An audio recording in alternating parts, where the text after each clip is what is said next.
Prøv, jeg har læst alt, vi har skrevet til hinanden. Jeg ved, jeg mødtes. Kan du ikke bare slå mig? Du har truffet dit valg. Kan du ikke bare smadre mig? Du har truffet dit valg. Og få det ud af verden, Gro. Hvad? Tak! Altså, det er vel det, vi er ude efter, ikke? Lad være med at se på mig som om, det synes jeg er skørt.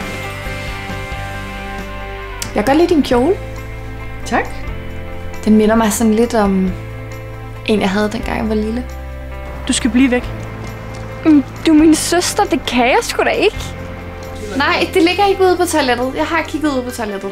Kan du ikke måske rejse dig op og hjælpe mig? Hvorfor tror du kun har drengevenner? Tror du, det er fordi, de godt kan lide dig? Det er så hårdt at være Silja, ikke? Fordi Silja, hun er anderledes. Er det ikke rigtigt, Sofie?